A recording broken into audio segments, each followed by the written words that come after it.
Good morning. So I'm really sorry to disturb from the coffee, which is obviously the most interesting parallel session. but we have to follow the program.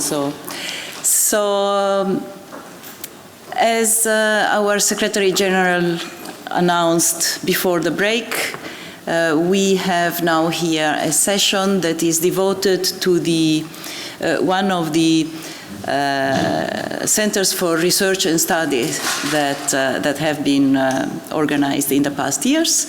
The title of which is The Law Applicable to International Arbitration, I think. My name is Giuditta Cordero-Moss. I was one of the two directors of the center. The other director, Diego Fernandez Arroyo, professor at Sciences Po, whom you have seen yesterday moderating one of the sessions, did not have the possibility to join us. So it will be me on the side of the directors, and then we have invited two of the participants to the center, Professor Sylvie Zongo, de l'Université Thomas Sankara de Burkina Faso, et attorney Federico Cabona, Bonelli Erede, Milan, Italy. So what we have thought of doing is I will make a short presentation of the topic of the center, and then I will, well, we had actually prepared a round table. We thought the table would be round. My geometry is not very good, but I don't think we have a round table here. So we will nevertheless follow what we had thought. I had prepared some questions that to which the participants have prepared answers. So I will call each of them here to answer the question that we have prepared. We will then open for questions from the audience. We would like it very much to be an interactive, so we would like very much to have the possibility to answer your questions. And since we have heard that we have actually longer time at our disposal than expected, we hopefully will have the possibility to answer also the reserve questions that we have prepared for the case that the discussion does not take up all the time. So this is how we were thinking to organize our session. I should probably mention that the work of the research center is being published in a book that is forthcoming. And we just received the proofs some time ago, so that's the reason why you didn't see that on the table. At least I don't think it was on the table. No, good. But it will come soon. So the law applicable to arbitration. What is the background for this topic? And as you know, arbitration is not a unitary phenomenon. You have many different kinds of arbitration. You have arbitration between states. You have different forms for claims tribunals between states and private parties, between states. You have investment arbitration, of course, that is ubiquitous in these days. You have commercial arbitration, you have sports arbitration, you have commodities arbitration. There are many different types of arbitration. And what the public discourse probably is mainly focusing on in these days, these years, these decades, is the dichotomy, investment arbitration and commercial arbitration. Those are the kinds of arbitration that is on which most LLM programs are being created, on which most books are being written, and journal articles are being written, and so on. So the book and that will be published and the work on the center have focused on both. The idea was to try to find a common regime, a common denominator that could be applicable to both, where possible and where not, to show the differences between the two systems. So, a common legal framework. A common legal framework, if you had seen my notes, then you would have seen that I have a question mark after the sentence. It's not a sentence because there is no verb, but anyway. To a large extent, there is a common legal framework for both investment and commercial arbitration. We know that a lot of investment disputes are solved under the rules that are designed for commercial arbitration, so that in itself shows that there is a common legal framework. And we know that there is the ICSID Convention, which is an autonomous legal system that itself shows that there is no common legal framework. We know that, that investment arbitration has a different substantive law that is applicable to the merits of the dispute, because it includes also investment protection, public international law dimension, which we do not really have in commercial arbitration. So there are differences and there are similarities. In spite of that, if we just look at the development of the theory of arbitration, we will find that the ideas that have been developed in connection with investment arbitration, they have soon been extended also to commercial arbitration. Notwithstanding that there is commonality, but there are also differences. And I'm thinking in particular of the delocalization theory. The delocalization theory, as we all know, and now I'm going to simplify, of course, and therefore I'm going to be very inaccurate, but the main lines are that when it has become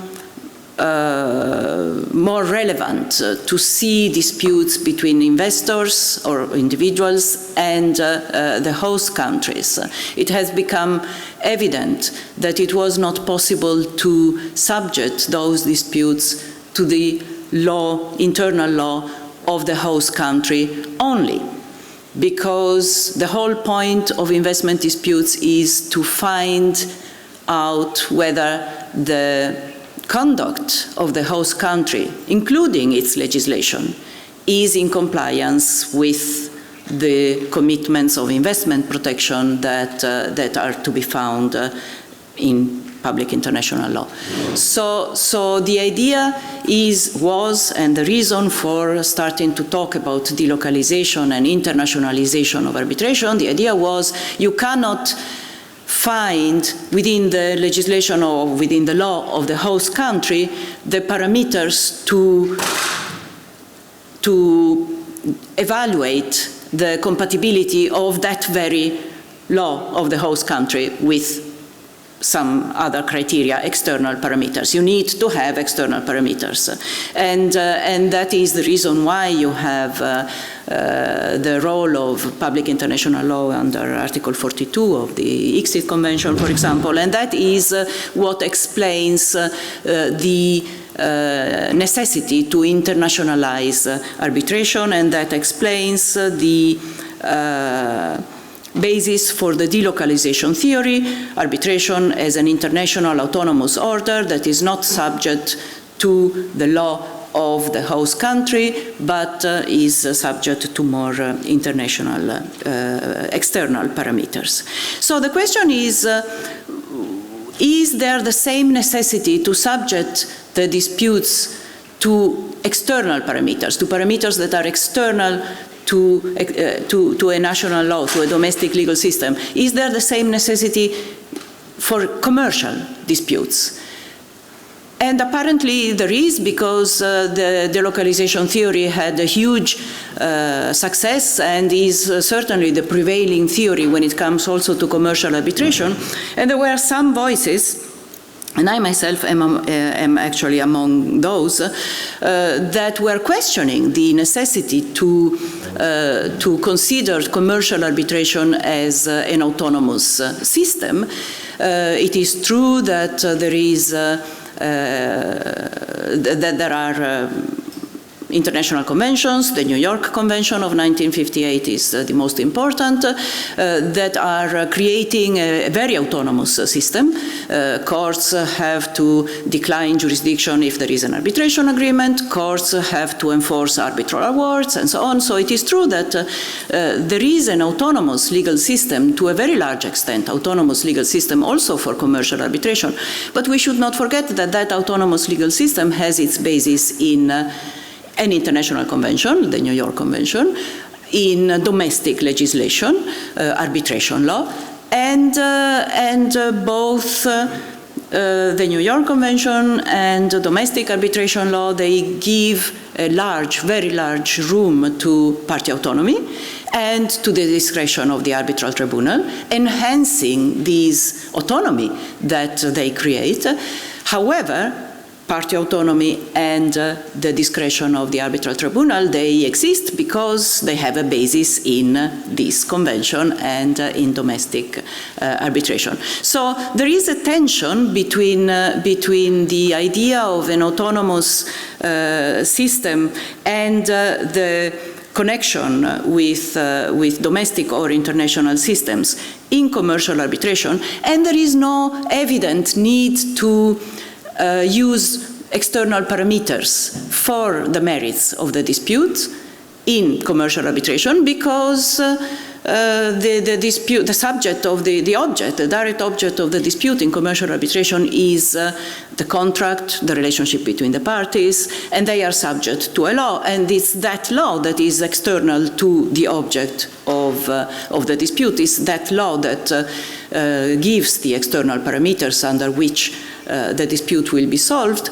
and the need to subject that law again to some external parameters, as you do with the domestic law of the host country and investment law, is not evident, because there are no investment protection external. There is no need to measure the applicable law against the international dimension within the commercial law.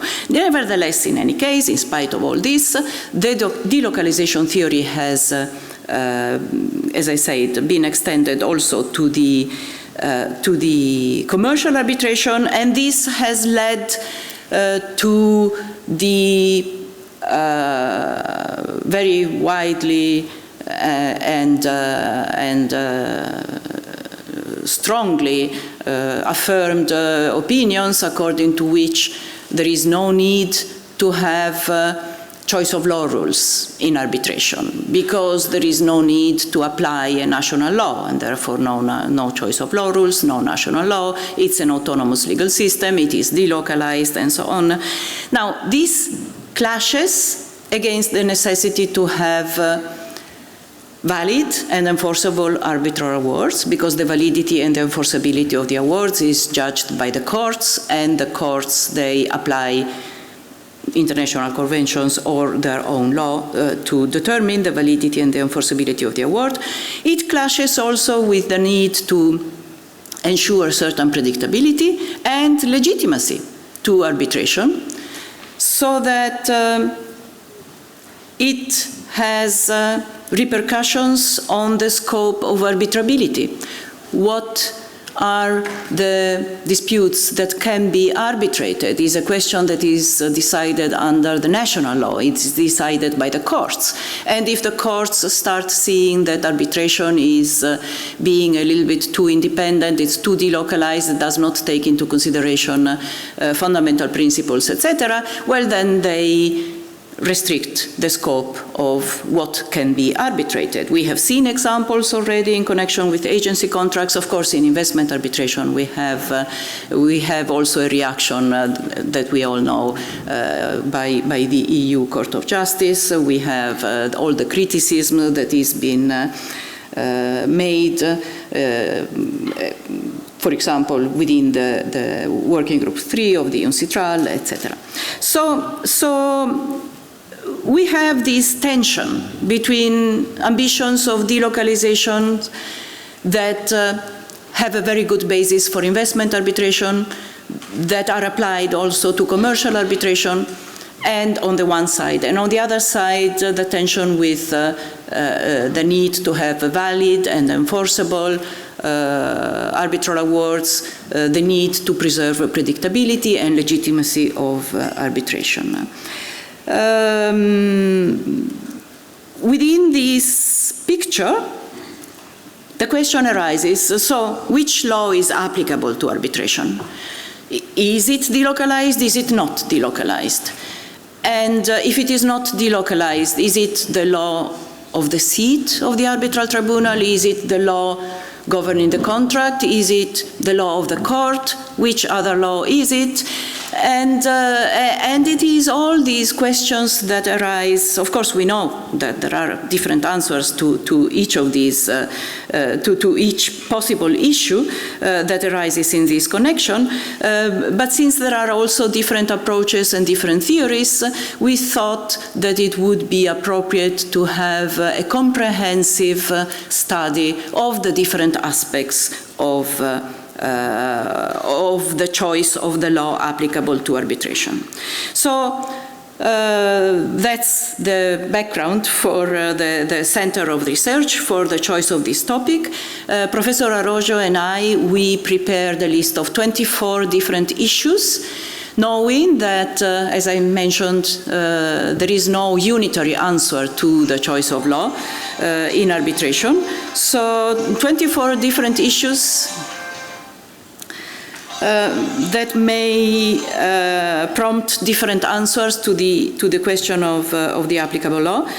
In investment, in commercial, arbitration relating to the procedure, relating to the substance, and following the tradition of the academy, bilingual, in French and in English. Well, now I'm only speaking in English, but we will have the bilingual aspect. Professeur Sylvie Zongo va parler en français, si je ne me trompe pas. Donc, on va... So, in other words, we're going to abide by the bilingual tradition of the Academy and do this bilingually. There are multiple approaches and there are multiple interests that have to be taken into consideration depending on the topics. We will have now two of the topics being presented. Le premier est présenté. The first topic will be introduced by Professor Sylvie Zongo, and the question that she will be addressing is the question of the law applicable to the overriding mandatory rules, loi de police in French. Federico Cabona, that will talk about the law applicable to the issue of the res judicata. And as you will see, they have, the different approaches that I have mentioned, they range from denying that there is a need at all to choose a national law applicable to that particular, to a particular issue.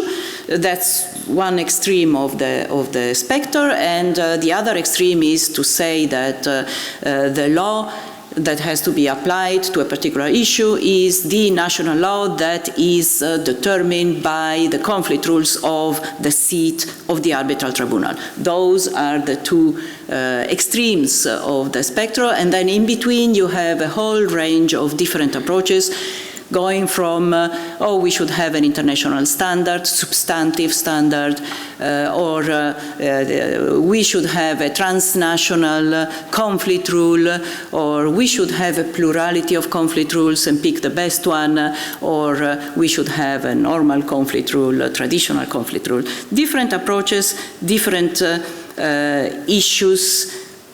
It's not necessarily true that the same approach, the approach that applies to one issue applies also to another one. This is the reason why we have here two different issues.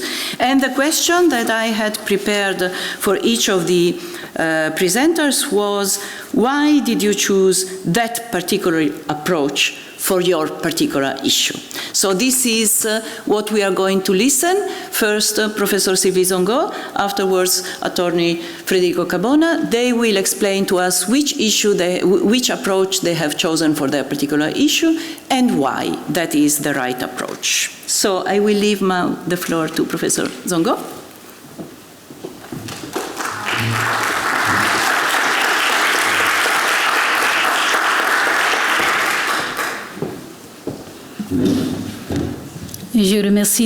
I'd like to thank Professor Cordero-Moss.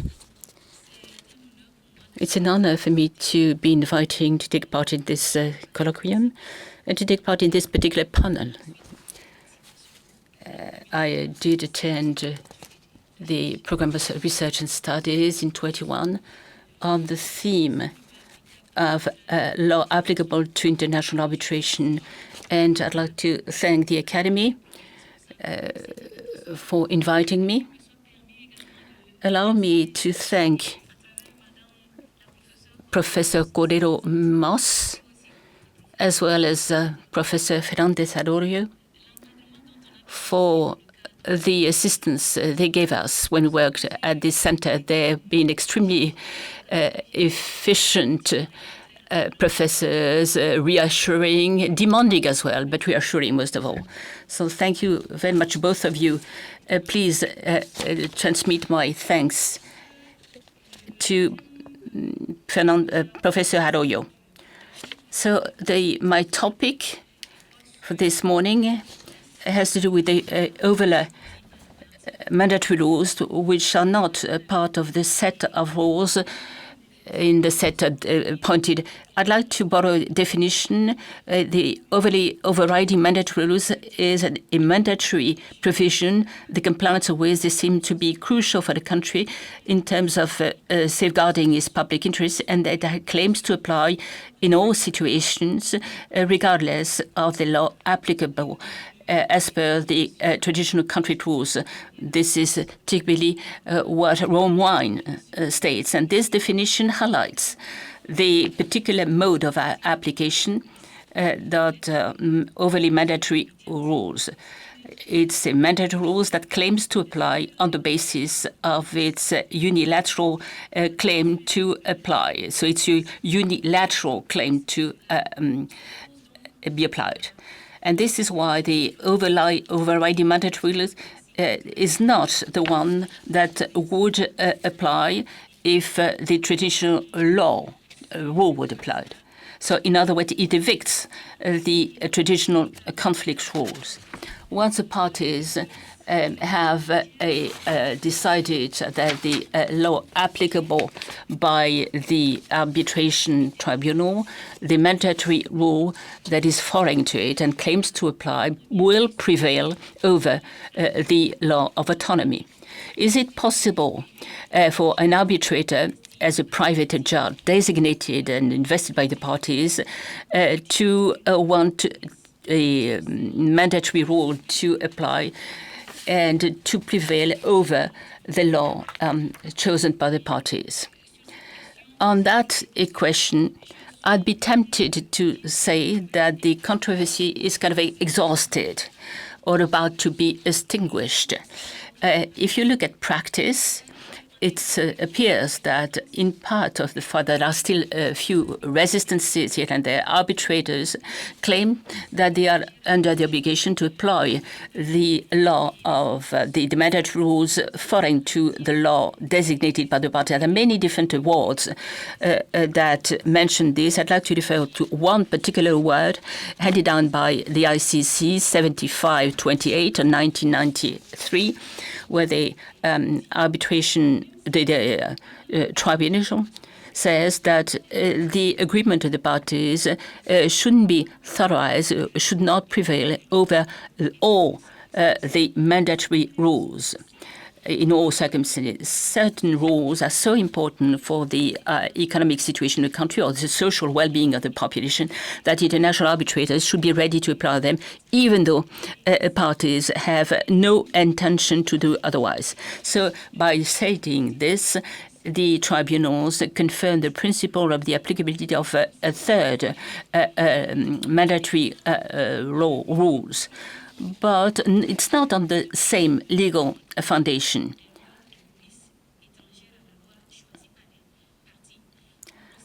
One sees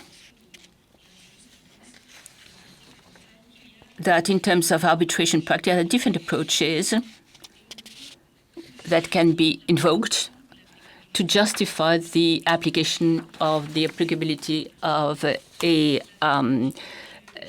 overriding mandatory rules. I'd like to refer to three approaches that have been tried and tested in practice. The first one, it can happen that the arbitration tribunal refers to a state system of rules and claims that it has jurisdiction to apply the mandatory rules that are not part of the system chosen by the parties. Carrying out is exercise, the international arbitrator is placed in the same situation of the state judge that has to apply a foreign overriding mandatories foreign to the forum. On this basis, to the extent there are legal systems that decide on the applicability or non-applicability of foreign rules, mandatory rules, the arbitrator refers to this system and then declares that to the extent, I'd like to quote in award 1901, where the arbitration court wants to apply the Article 19 of the Swiss law, private international law, and the tribunal says that the Swiss court is authorized to consider to apply a foreign overriding mandatory and would not be opposed to having the arbitration tribunal to do so. So it's the basis of his power to apply mandatory rules which are not included by the legal system chosen by the parties. So which implies that one recognizes in the principle that claims to have these rules apply. This is a principle of international arbitration. There are many awards, and among which 158 2011 of the Stockholm Chamber of Commerce, where the arbitration court or the arbitrators notes that according to the principle that whereby mandatory rules must apply regardless of the law applicable, this is a principle which is part of Rome I as well as Rome II regulation and already provided for in the Convention of the Law applicable to the contractual obligation of 19 of June 1980. And according to that tribunal, this principle can be considered as a general principle of arbitration law. And this is the basis on which the arbitrator claims to have the power or even has the duty to make this possibility, to use this possibility. Now, the next approach, the arbitrators is not very clear. Sometimes the arbitrator will say that he has the power or even the duty to give effect to a foreign mandatory rule, but he doesn't explain why. The fact that it is a foreign law is no obstacle to its application. In such cases, in such awards, typically the arbitral tribunal refers to the existence and obligation, which is part of the rules of arbitration of certain institutions, whereby the arbitrator has to see to it that their awards will not be challenged. As Professor said earlier, they need to make sure that their awards will be implemented without referring to particular system of law. The arbitrator says that the award must be considered effective, and for that to be possible, he has to give effect to a foreign law. So this is so much on the first question concerning the different approaches relied upon by the parties. At the end of the day, this is exactly what an arbitration award is all about. It claims to be effective globally. This is why the arbitrator has to take into account these peremptory norms, and this justifies that the rules governing the applicability of overriding mandatory has become a must, and it's considered to be a norm of international commerce law.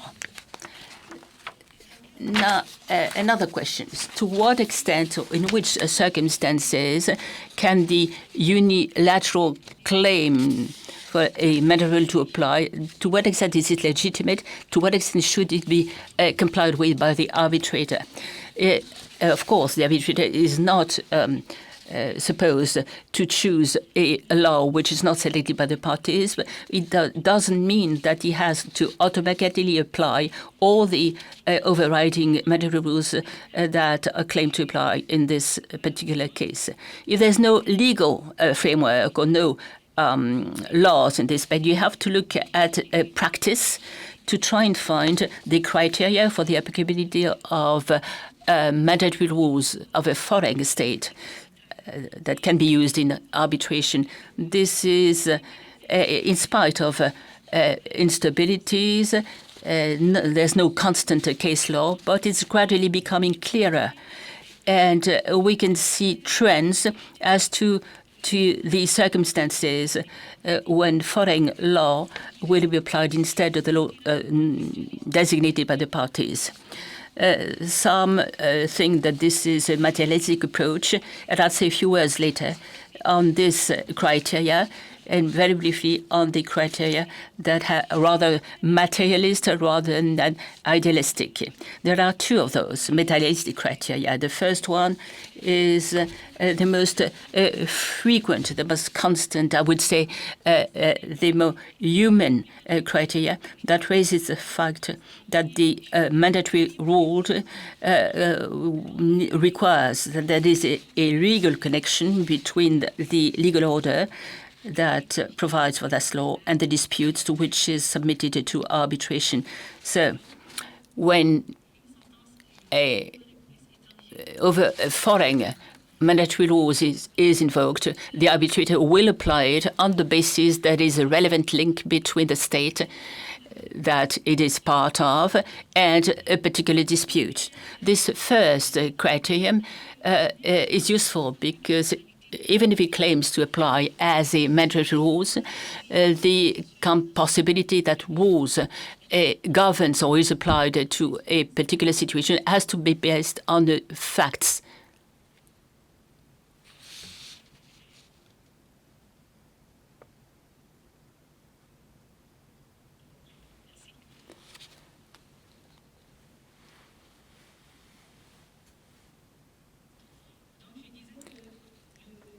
So the criterion, proximity, whereby before you admit that the mandatory rule is applied to the law selected by the parties, you have first to make sure that there is a relevant link between the state that, or the legal order that the mandatory rule is a part of, and the international situation to which it claims to apply. Well, there's no one sees that even when it claims to apply as a overriding mandatory rule, you still need to make sure that the competence of a rule to govern a private international situation before an arbitration is based to the nexus of the legal situation with that law.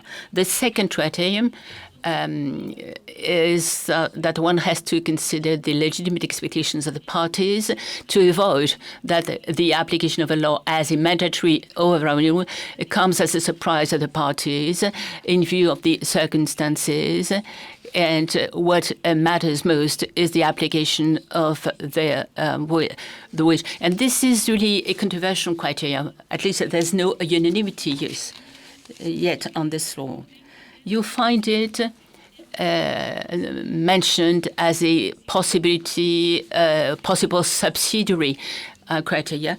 I'd like to mention an award given by ICC 1963. The tribunal has to comply with the mandatory rules which are directly applicable to the situation a case when they are enforced by the law of a state, and the application of this law is legitimate in view of the aims which are being pursued by the parties. So again, you see that the parties' expectations are clearly mentioned in this award. So we're coming to the other set of criteria, substantial dimension, that there are two of them. The first criteria is that the will to apply the mandatory rule directly cannot be accepted by the arbitrator if the objective that he claims to derogate is legitimate in the eyes of the arbitrator. Yesterday, we discussed a public interest that is envisaged as the interest of the community. It's above the specific interest of these entities. Now, in international arbitration, when the mandatory rules is in the same, in order to safeguard the best interest of these states, then arbitrators are free to apply. I could mention a bribery, or anything that has to do with the moralization of international economic affairs. So then the foreign mandatory rules can claim to apply and will oust the laws acting by the parties. The second such criterion has to do with the consequences of the application of the overriding mandatory or the non-application of the other law. So you see, it's two different perspectives.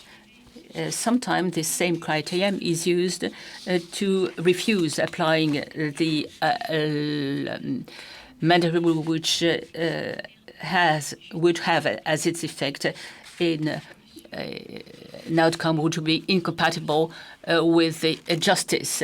Whenever an overriding mandatory rules might end up with a principle which is not compatible with the principle of justice, then the arbitrator will have to refuse applying that particular overriding mandatory rules. And there are many such examples of application of this criteria in arbitration in the award. Taking into account the consequences of the non-application of overriding mandatory rules is also found in many awards where the arbitrator relies essentially the consequences of the non-application of the foreign mandatory rules on the circulation or effectivity of the awards. In other words, they consider that they are bound to apply that law to the extent that the award will go to exequatur or will have to be recognized before the state judge of another place in the court, and then the award would not be accepted, and therefore the arbitrator thinks that he has the power, or even the duty, to enforce the foreign mandatory rule. To conclude, one sees that there is a silence. It's a unanimous silence on the part of legislators on the application of mandatory rules which are foreign to the law selected by the parties. So arbitration courts will make it possible to consolidate the law in this respect, and the solutions which are implemented reveal the fact that the readiness of states to admit extending the scope of arbitrability is accompanied by the fact that arbitrators want to make sure that their awards will eventually be implemented. This is what matters most. So through the application of foreign mandatory rules as in practice, arbitrators have been able to find the right middle ground in order to reconcile the need to meet this obligation with the duty which is to be free to choose their laws. And this is why the awards will be subjected to the scrutiny of state judges.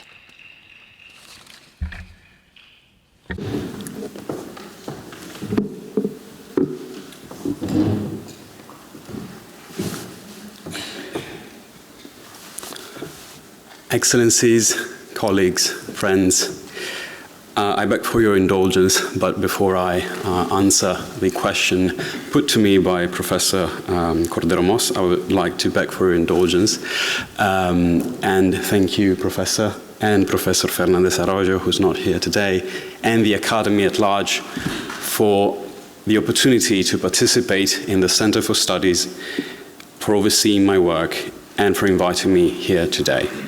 It has been and still is an immense honor. So my topic was the law applicable to res judicata. I suspect that this audience needs no introduction to the doctrine of res judicata, so I shall perhaps start from the approach that I chose to identify the law applicable to it. I chose a transnational conflict rule, namely leading to the application of the law of the state where the decision was rendered. Why was that? I started from the realization that case law in this field is inconsistent. Arbitral tribunals apply different conflict rules, which in turn lead to the application of different substantive rules. Sometimes they apply no conflict rule at all, and some other times they apply multiple conflict rules at once.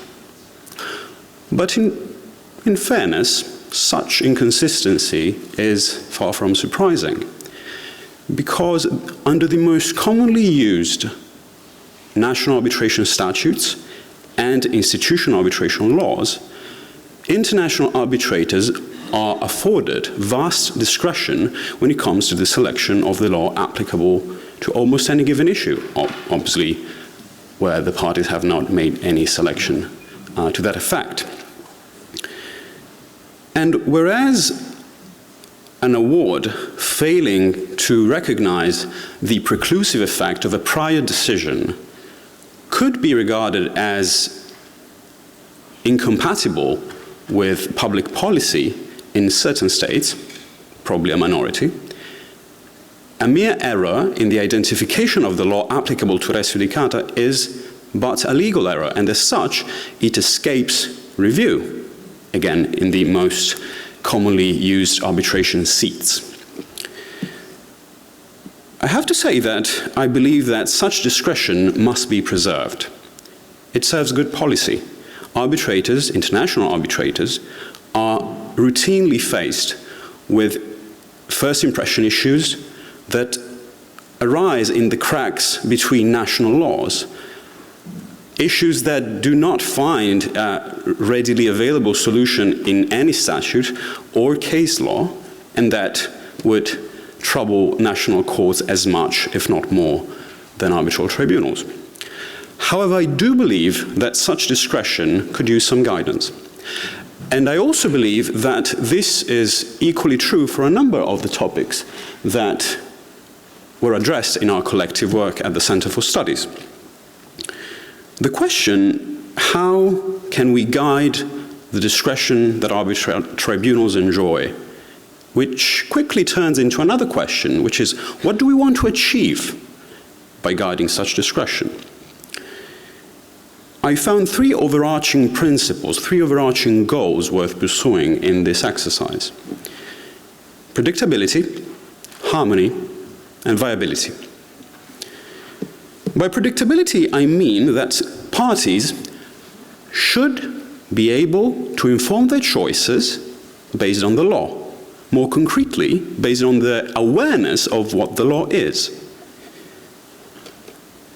And this means, when it comes to res judicata, that the outcome of the application of a certain approach to the selection of the law governing res judicata should be anticipated before a dispute even is submitted to arbitration, or litigation for that matter.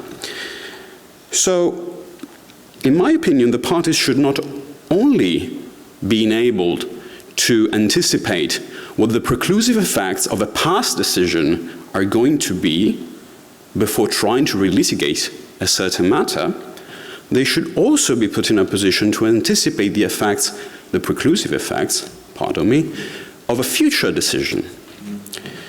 And this criterion serves efficiency because it allows parties to avoid disputes that can be avoided and to reduce the costs of those that cannot.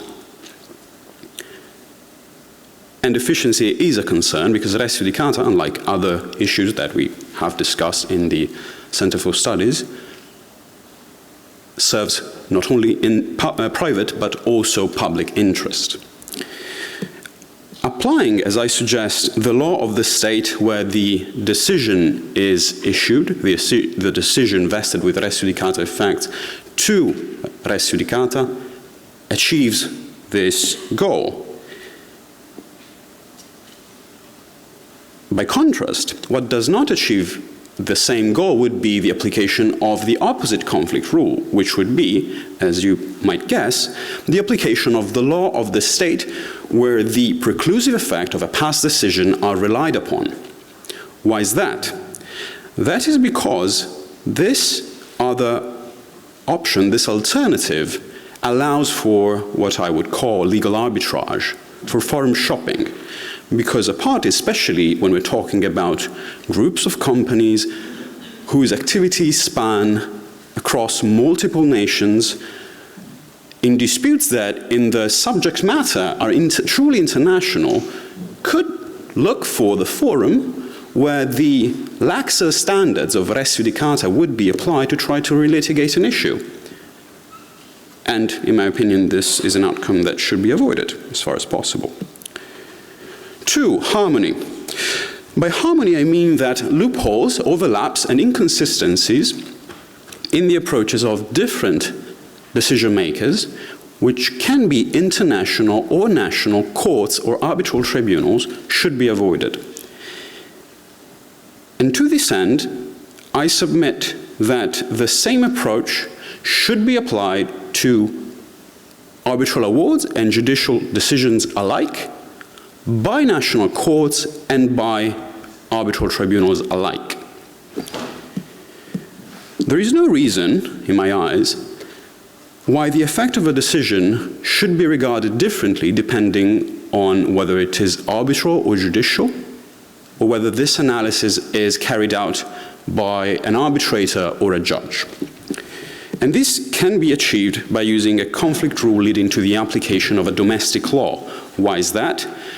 Because national courts are much less likely than arbitral tribunals to have the leeway, the liberty, to apply any set of rules that is not a national law. A cumulative approach, for example, or transnational substantive rules are approaches that are not as readily available to national courts as they are to international tribunals, but their application could lead to incompatible effects. 3, viability. Viability, as you might guess, is more than a criterion, is more than a goal, is more like a condition. Because if a solution is not readily available, it is not a solution. And sadly, there is no international multilateral treaty or uniform law governing res judicata in international decisions, providing substantive rules, uniform rules for res judicata. And in my opinion, viability is also where a substantive transnational rules approach fails. That international awards have res judicata effects is a general principle of law that is a source of international public law, as it was recognized to be by the Permanent Court of International Justice back in the Trail Smelters case. But beyond this, there is no truly transnational substantive rule on what res judicata means. Is issue preclusion available? Which third parties are affected by res judicata? Is the triple identity test the only test that needs to be met? What is relief? Is the dispositive part of a decision the only part of that award or judgment that has a res judicata effect? Or is it something more in the reasoning, for example? However, I do think that the solution to this puzzle can be found in the transnational space. And to do that, I believe that there are two transnational rules that should be heeded. The first one is what I call the principle of equalization of awards and judgments. And by that, I mean the principle whereby the effects of judgments and awards should be the same. I'll give you a few examples of why I consider this to be a transnational rule. Article 4 of the Panama Convention, which is the Inter-American Convention on International Commercial Arbitration, states, and I quote, "An arbitral decision or award that is not appealable under the applicable law or procedural rules shall have the force of a final judicial judgment." Identical provisions exist in several national laws, such as Italian law, German law, Austrian law, Belgian law, Brazilian law. But actually, if you think about it, in light of the fact that the very notion of res judicata, and I would like to stress judicata, is a notion that is conceived for judgments, just saying that res judicata effects attached to arbitral decisions is an expression of the equalization principle. And this formulation can be found in, for example, the Acte Uniforme Relatif au Droit de l'Arbitrage of OHADA, the Organization for the Harmonization of Business Law in Africa, which states, and I quote, "La sentence arbitrale a, dès qu'elle est rendue, l'autorité de la chose jugée relativement à la contestation qu'elle tranche," end quote. And this version of the equalization principle can be found in France, Spain, the Netherlands, Switzerland. And actually in Spain, in a decision of 2021, the Constitutional Court recently held, and I really enjoyed reading this decision, that the equivalence between judicial and arbitral justice, quote, especially refers to the res judicata effect that flows from both kinds of proceedings, judicial and arbitral. In common law systems, such as England and the United States, the same principle exists. Obviously, it is not codified. It is established by binding legal precedent. And this makes sense because the whole point of arbitration is to provide parties with an alternative to courtrooms to settle their disputes, obtaining a decision that is as binding, final, and effective as a judgment can be. The second rule is the transnational convergence towards the application of the law where a certain judgment, and I would like to stress judgment, was issued to its preclusive res judicata effects. This policy has been consistently endorsed, for example, by the Court of Justice of the European Union, with respect to the circulation of judicial decisions within the so-called Brussels regime, which was born in 1968 with the Brussels Convention and today is under the Brussels Recast Regulation. In Hoffman, the Court of Justice held that, and I quote, "A foreign judgment which has been recognized by virtue of the Convention, must in principle have the same effects in the state in which enforcement is sought as it does in the state in which judgment was given." This doctrine also applies under the Lugano Convention between Denmark, Switzerland, Iceland, Norway, and the EU, of course. And the same rules applies in the United States. Now, you could say, obviously, the United States are not an international organization, they are a state, but they are a federal state. So, in a way, they are the step forward for something like the European Union. And obviously, being a federal state, there are multiple jurisdictions in the United States, 50 states, one federal jurisdiction. And the full faith and credit clause in the federal constitution of the United States foresees precisely this rule. It has been interpreted as follows by Justice Kennedy in his concurring opinion in Baker, quote, "Full faith and credit requires federal courts to give the same preclusive effect to state court judgments that those judgments would be given in the courts of the state from which the judgments emerged." Finally, the 2019 Judgments Convention, adopted by the Hague Conference on Private International Law, which is sadly silent on the issue of res judicata,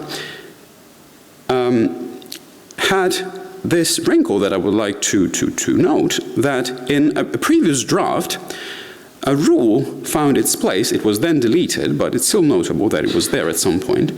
Quote, "A judgment recognized or enforceable under this convention shall be given the same effect it has in the state of origin."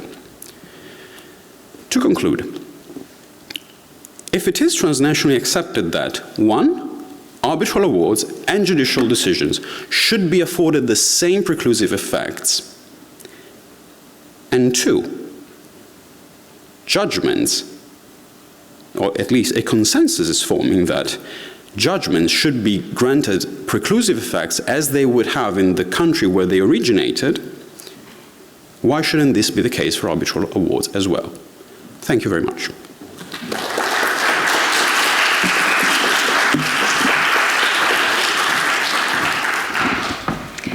Thank you very much to both presenters. Now, we have -2 minutes for questions. So I would invite, if there is anyone who has a very, very, very burning and short question, to put it now, and for the rest, I think we can rely on the break, actually. It's a direct question and short, yes? Okay. For sure. Thank you very much. Professor Cordero-Moss, maybe I can pose the question to you concerning the overview on the works of this group of research. You mentioned the delocalized approach, and but we are witnessing to also, let's say, national or nationalist approaches also to private international law, including on issues relating on arbitration. So I would like to ask you whether generally the works of your committee, of your session, has also addressed this, let's say, more recent trend in the comparative perspective. Thank you very much. Thank you. Well, thank you for the question. As I mentioned, there is not only a plurality of approaches to the different issues, but there is also a plurality of opinions. And there is this spectrum that I mentioned, where the delocalization in its pure status is the most extreme on one side, and the national domestic application of national domestic conflict rules is the other extreme opposite. We were observing yesterday, talking about the topic, that there is probably a pendulum, and there is it can be observed that the spirit of the time is probably going more towards what I call a relocalization after the delocalization that have been prevailing for many decades. As I mentioned, there are different approaches taken in the book itself. So there are some reports that for the respective issue recommend a completely delocalized approach. There are some reports that or chapters that recommend a traditional conflict approach based on the domestic law of the seat of arbitration. There are approaches postulating or suggesting a transnational conflict rule, conflict rules, or substantive standards, where possible, a combination of those. So we in the book represent more or less all the approaches. Thank you. So I'm speaking under the control of the President. I know that we start at 10 past. we do have already two very active hands. I think we can continue until we are invaded by the other part of the audience, I think. So there was first a question there, and then there was a question there. Thank you.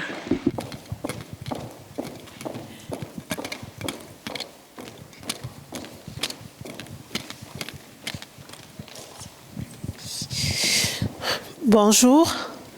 Oui. Good morning. My name is Madame Kolo, and I come from Cameroon.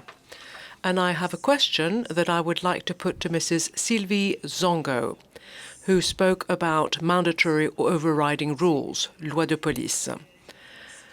Civil cases are cases between parties, and that is the reason why, if you have an arbitration clause, you can turn to an arbitrator, adjudicator, rather than an ordinary court.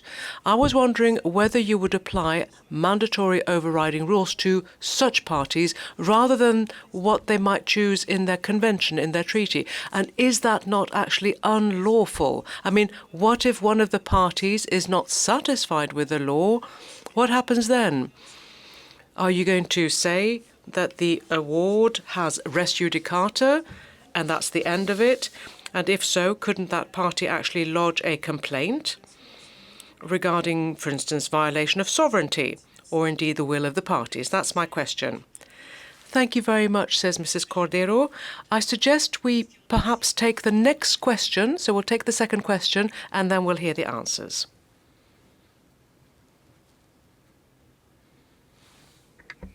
Interesting presentations, and I think it is a very interesting project. Out of curiosity, I would like to know where you place sports arbitration between international commercial arbitration and investment arbitration. Where do we stand there? Thank you. So I will give the word to Professor Zongo for the first answer, and then I will. Much indeed, Professor. Thank you. I understand the concern expressed by the lady who spoke from the audience. I'll be very brief. Private international law and private international law relevant to arbitration is one that strikes a balance. It tries to strike a balance between conflicting interests. And what you're pointing at here is two conflicting things: the interests of the parties, the will of the parties, and the law that they have chosen and appointed, if you like. But there is an other facet to this, which you must not forget, which is the public interest of the states concerned. Arbitration, as I did say in my speech, is based upon the law that authorizes it, and therefore it has to do with the justice of the country, the state concerned, and therefore arbitrators need to respect certain rules, certain imperative rules, and therefore that is what shall prevail. Now, if you were to apply the law chosen by the parties to respect the will of the parties, then that could actually jeopardize other aspects. I think the professor said this earlier on. It would be an attempt to restrict the scope for arbitration and what is arbitrable, and that would be problematic. So you have to remember that these are provisions that safeguard public interest. The arbitrator, of course, is called into this to balance conflicting interests and to strike the right balance. And that arbitrator has to take into account loi de police overriding mandatory rules even under those circumstances. To everything that has been said. So regarding sports arbitration, well, I don't think sports arbitration is falls very much into the camp of investment arbitration, not so much. It's not very commercial either, but we have seen that it is treated very much according to the same rules as commercial arbitration by the Tribunal Fédéral Suisse, which has had plenty of opportunities to express itself on many very interesting issues relating to sports arbitration. And so although the content of the disputes does not fall squarely within the usual description of commercial law. I would say that it's labor contracts, it's agency contracts, it's intermediation contracts that remind very much of certain kinds of commercial contracts, and the legal framework is very much parallel to the procedural legal framework is very much parallel to the framework of commercial arbitration. Therefore, I would assimilate it to the commercial arbitration. And I'm very happy for all the interventions of the European Court of Human Rights on sports arbitration that actually give a contribution to commercial arbitration as well. Thank you. So, there are no more, I'm sorry, I was told that this is the time out, but we can talk about questions during the break, lunch, and so on. Thank you so much. Thank you to my two co-panelists.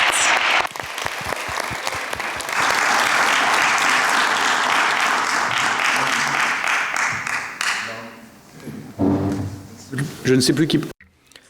Please do stay. Please do stay. You can stay, yes. You, Mrs. Cordero. Who was speaking about the gift of ubiquity, being everywhere at the same time all at once? I don't have that gift, unfortunately. I can't be everywhere all at the same time at once, but I understand the discussions here have been very, very interesting. In the parallel room, in the seminar room, there were some very, very interesting discussions as well. In fact, the participants are just joining us now. They're coming into the room, as I asked them to do, so thank you very much. And now we're going to all come together, and on the podium we are going to ask the directors, the moderators of the 3 round tables, to address the audience, and in a brief 20 minutes, I know that will be quite a challenge, but in 20 minutes I will ask the 3 moderators or 3 directors to give us the gist of what was discussed in their respective round tables this morning. I hope that's feasible. I can hear people coming down the steps. I can hear noises off. So, first of all, can these points be subject to international law? I think that those of you who were here this morning will already have heard the gist of that, but I think it would nevertheless be good to hear more about it. So the first question was, should and can global finance be submitted to international law? The second panel was on the law applicable to international arbitration, and here we'll hear from Mrs. Cordero-Moss and others. Please do come back, dear friends. Please do come and join us. The third panel dealt with international inspections. So what can we expect from international inspections? These were the 3 panels. We have 20 minutes at our disposal. I'm going to say 7 minutes per panel, please. And Laure, Christian, I know that you're going to divide up those 7 minutes between the 2 of you. Let me also tell you that Christian and Anne-Laure, like everybody in here, in fact, they really have been exceptional, because they rose to the challenge, if you like, rose to the challenge of directing the panel on and the research group on international inspections. They told me quite honestly, we're not specialists in this area, but to be perfectly frank with you, there are no specialists in this area. And they came along and they actually brought along a publication which is exceptional, like all Academy publications, needless to say.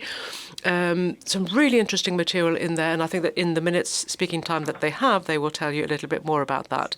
So I've already taken 3 minutes off your time, so I'll give you another 3 minutes extra. So shall we go in the order of this morning, namely start with Professor Michael Weibel. Secretary General, Your Excellencies, colleagues and friends. The question that was put to the first panel at 9 a.m. this morning was, should and can global finance be submitted to international law? We discussed on this panel that at first sight, international financial law has been thriving over the last several decades. Lawyers have been essential drivers of rapid growth in global financial markets. And yet, our assessment on this panel as to the present state of international financial law was not optimistic, to put it mildly. And let me explain why. The second part of the question was, can global finance be submitted? And of course the answer is yes. But states have decided not to submit global finance, for the most part, to international law. International financial law, in other words, has yet to become part of the plumbing of the international financial system. And to the first part of the question, should international finance be submitted to international law? The response of states has also been a resounding no. Professor Anna Maria Viterbo, in her remarks, underscored that given the challenges that the global economy faces, a sizable increase in capital is needed at the IMF. But G7 states in particular, who stand to lose voting power, given their declining weight in the world economy, have dragged their feet. Quota reform has become very difficult, especially because of geopolitical headwinds. She highlighted that the most glaring gap in the current architecture is an effective framework for sovereign debt restructurings. And that's particularly glaring as we are spiraling towards a new sovereign debt crisis. We have 69 countries that are at high risk of debt default or have already defaulted. That covers 20% of the world's population. But the framework that we have for sovereign debt restructurings is simply not fit for purpose. Yes, we've seen the proliferation of ever more sophisticated contractual clauses that are designed to help restructure some instruments. But we have other instruments where these clauses are missing, and we have in particular new types of creditors. She mentioned in particular China and the particular characteristics of Chinese lending, particular forms of conditionality, non-transparency. But financial market participants in this space and in many other parts of international financial law insist on very incremental reforms, on a very pragmatic approach that they find so attractive. In conclusion, Professor Viterbo highlighted that international organizations and states could bring the public interest much more to the table than has been the case so far. Professor Bastide Bourdeau underscored that states have lost control over their money, with reference to Jean-Marc Sorel's course at the Hague Academy. It seems that international financial law is underdeveloped because policymakers prefer discretion to rules, particularly when it comes to crisis. They like constructive ambiguity. They want to adopt ad hoc approaches when the next crisis hits. And that also means that the adjudication of disputes before international fora has been the exception rather than the rule. We concluded, and that was a pessimistic note, that we have the tools to cooperate, provided states are willing to cooperate more. But that might perhaps require that states are prepared, or at least some states are prepared, to incur the wrath of financial services institutions, which might also imply the loss of some campaign finance contributions. Thank you very much.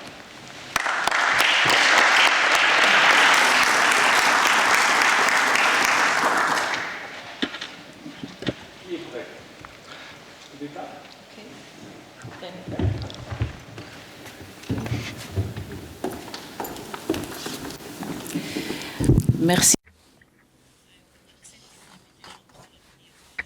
For the conclusions, we did not really have a question mark. It was not written, our question mark, in the program, but it could have been implied, and someone certainly has seen it. You know that the brain integrates what we actually see. So there are some people who belong to the who support the delocalization theory, who certainly have seen a non-existing question mark on the title. The title was "The Law Applicable to Arbitration," and I have now introduced to you the essence of what I wanted to say as a conclusion of our debate. There are no there is no uniform approach to the question of how to choose the law applicable to arbitration, but not only that, there is even no uniformity on the question whether there is a law applicable to arbitration at all. And this is what has been described as a war of the religions. It's a definition that comes quite often, actually, between those who consider arbitration to be an autonomous legal order that is responding to its own principles and where it's not a specific law that is applicable, it's more rules of law and different approaches. Between them and those who follow the more traditional approach, which sometimes is called the territorial approach, slightly misguiding actually. It's the traditional approach according to which arbitration is subject to a certain legal system, and arbitrators have to apply a law or rules of law as well, depending on what the applicable conflict rules say. Now, what seems to be a war of the religion is actually apparently irreconcilable when it is discussed or described in theory.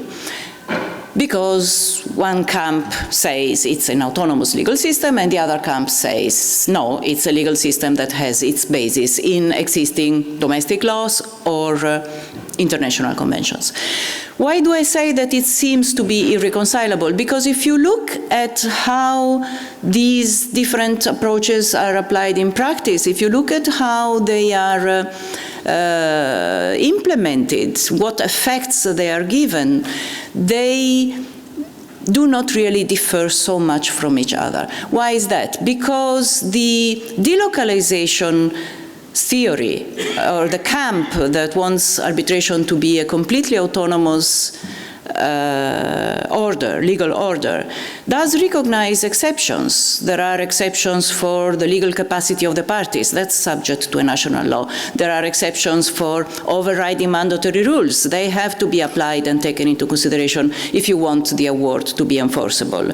What did I note here? Legal capacity, the validity of the arbitration agreement, the public policy, all these issues that have to be taken into consideration because otherwise the award would not be valid or enforceable. So there are exceptions to the complete autonomy of legal order according to that camp.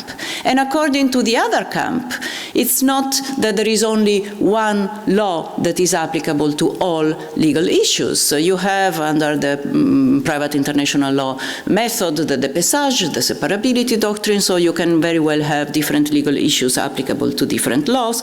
And if the domestic law or the international convention upon which arbitration is based gives room for party autonomy, room for discretion, then there is room for party autonomy and room for discretion, and that room is actually very, very, very wide, so that at the end of the day, the result of applying the two legal theories with their reservations and exceptions and concessions, the result is that there is not so much difference. But the irreconcilability is still existing on a theoretical level, but not so much on a practical level.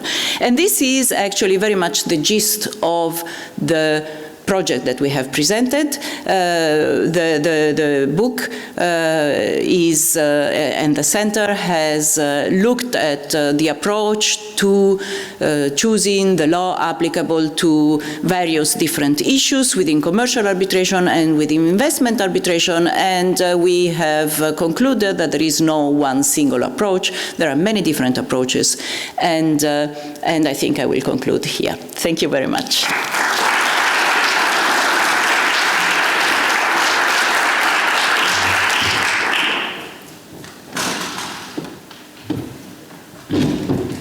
Merci.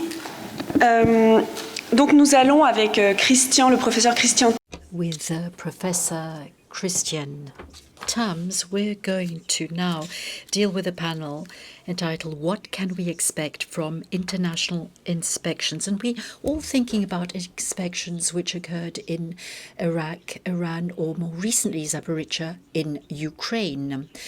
Now, if we all think about the practice of these inspections, the concept under international law remains very uncertain to date and very often misunderstood. And the purpose of our work in the research center was to try to structure and identify, to map international inspections.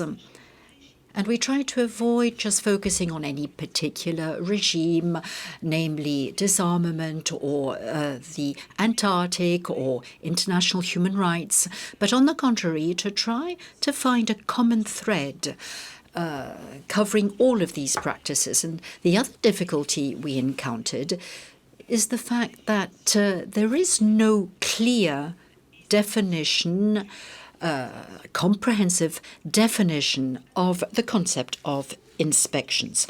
So, to answer the question which is implied, which is suggested in this program, what can we expect from international inspections? I would reword it to say, what is the purpose or the function of international inspections? Our work has enabled us to establish that, first of all, inspections can be seen as a compliance tool, a tool which allows us to ascertain whether the law is being complied with. And this compliance, thanks to the mechanism of international inspections, is anticipated and regulated in the framework of a cooperative, transparent, and system based on trust. In other words,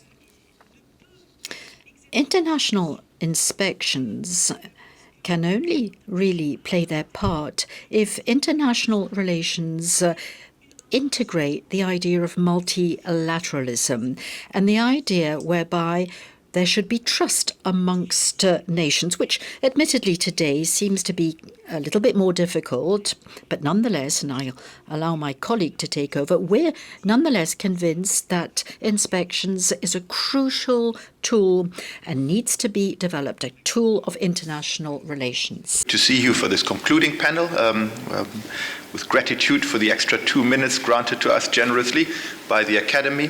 Now, the question for our panel was what to expect from international inspections. Let me give you the sort of the headline responses. They are purposefully put in simple terms. I think we can expect them to stay, to be used in practice in dozens and dozens of areas of international law, from the headline issues, weapons inspectors in Iraq, to the mundane things happening in ports every day where ships are inspected. The activity is ubiquitous in reality. We can expect them to produce results, again, often outside the headlines, because it's not dramatic, it's not a crisis, it's just happening in a pedestrian, mundane way, but perhaps step by step contribute to trust building and confidence building in a good sense. But we can also expect inspections activities often to underperform, to be perhaps a fig leaf for true control, and perhaps be something that states can agree to precisely because they are ineffective and not robust enough. So I think we can, observing the reality of inspections, we can expect a measure of continuity. They are too established to be going, and on the other hand, they are too dependent on their design to be producing only good or only bad results. But let me perhaps turn things around in the last 2 minutes in perhaps a Kennedy move and ask not what can we expect from international inspections, but what can international inspections expect from us as academic international lawyers. And I think on that is something that we emphasized in this book, and which I think we both feel relatively passionately about, to the extent that inspection is a topic emphasizing passion. But I think we can international inspections can expect, or should expect, more attention and interest from academic international lawyers. It's a practitioner domain, and there's hundreds of practitioners spending every day of their time working in the business of inspections. And we felt that, relatively speaking, there's a scarcity of serious academic study, certainly academic study looking at inspections as a general category. Now, there is a plethora of scholarship on inspections under the OPCW, on inspections in Antarctica. But attempts to laterally understand the concept in its breadth, I think, are lacking, relatively lacking. And that's a pity. We have islands of knowledge, but we lack bridges linking them. And so I think the main thing that inspections can expect from academia, and perhaps the academy, is to remedy that gap or fill that gap. That, it seems to us, would be useful to better understand inspections as a category and perhaps distill features that define them. In the book we have identified some of them. What triggers inspections? Who are the inspectors? Is it state agents or is it international organizations? What is the process? What is the outcome? Is it just the assessment of facts, or will consequences follow? And on all of those questions, there is room for comparative inquiry. And this analytical inquiry could, I think, help us understand inspections better, but of course not just as an academic enterprise, but also help future generations of international lawyers in practice or academia design more effective inspections regimes. If I can end on one point, then it seems to us that perhaps in studying international inspections we could hope for something like a revolution affecting the study of courts and tribunals 25, 30 years ago, when faced with the difference of particular courts and tribunals, scholars began to inquire whether there was something of a common law of international adjudication, linking the different regimes, which of course are very different and have their particularities. I think we're hoping for something similar for inspections. So perhaps when we meet in 10 years or in 20 years to celebrate the next anniversaries, perhaps we can find among us scholars who have studied whether there is a common law of international inspections. Many thanks.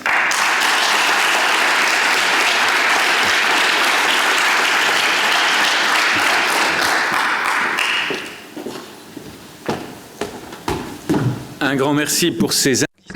Thank you very much for these conclusions.